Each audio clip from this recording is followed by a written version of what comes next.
Bismillahirrahmanirrahim. Assalamualaikum warahmatullahi wabarakatuh. Saya Yosi Rosalita dengan NIM 180703019.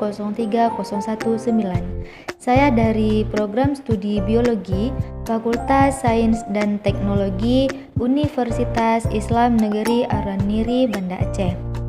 Di sini saya mengambil mata kuliah Biologi Laut dengan dosen pengampu Bapak Ilham Zulfahmi MSI. Saya akan menjelaskan tentang oksigen terlarut.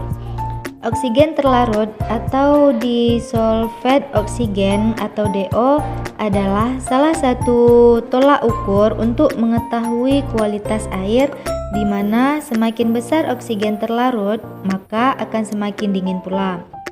Jadi, baik hewan akuatik ataupun hewan perairan, baik itu hewan air laut ataupun hewan air tawar seperti udang dan lainnya.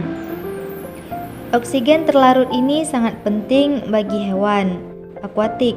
Perbedaannya dengan manusia adalah manusia itu menghirup udara melalui paru-paru. Namun, ikan menghirup udara atau bernafas melalui insang.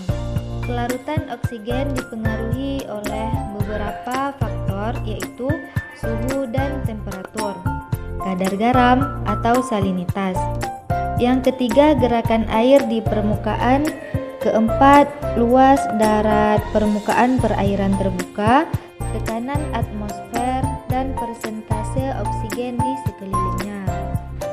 Nah, bagaimana sih cara menanggulangi kekurangan kadar oksigen terlarut? Bisa dilakukan dengan cara menurunkan temperatur atau suhu air. Di mana jika temperatur turun, maka kadar oksigen akan naik dan mengurangi kedalamannya air atau dimensi air.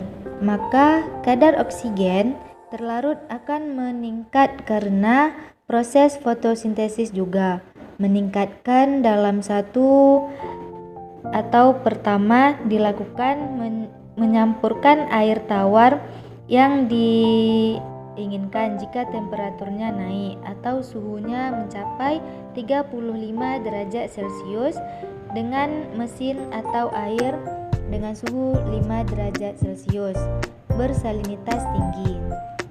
Efek dari salinitas dan suhu terhadap jumlah oksigen terlarut di dalam air merupakan kepadatan dari 15 bagian per 1000 atau antara air laut dan air tawar yang sering disebut dengan air payau. Apa sih itu air payau?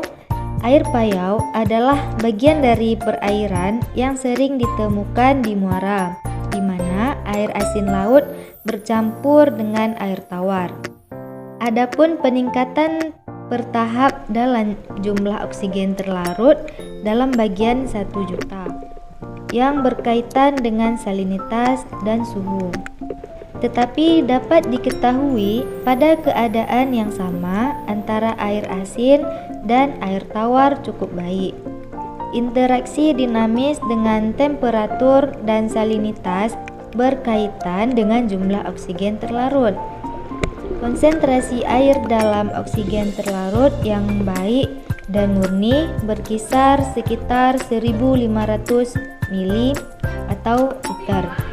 Dianggap sudah tercemar jika sudah mencapai 4000 liter dan biasanya yang paling banyak menyebabkan pencemaran terhadap oksigen biokimia itu terdiri adalah air buangan oksigen seperti spesialis gigi atau obat-obatan yang sudah digunakan oleh gigi. Ada sebuah grafik yang menjelaskan bahwa pada adanya konsentrasi suatu oksigen terlarut yang rendah berkisar antara 500 liter adalah seri kebedaan air yang berisi senyawa organik, dan zat organik tersebut adalah ribuan mikro yang akan mengalami oksigen aerobik. Pada percobaan ini, yang terjadi adalah oksigen terlarut akan mulai semakin berkurang. Kebutuhan oksigen biokimia dibutuhkan oleh mikroorganisme untuk membusuk. Kebutuhan murni mengurangi oksigen terlarut yang meningkatkan dengan peningkatan organisme sehingga air bersih yang akan bergerak ke air tersebut menjadi bersih kembali atau murni. Sekian penjelasan dari saya. Assalamualaikum warahmatullahi wabarakatuh.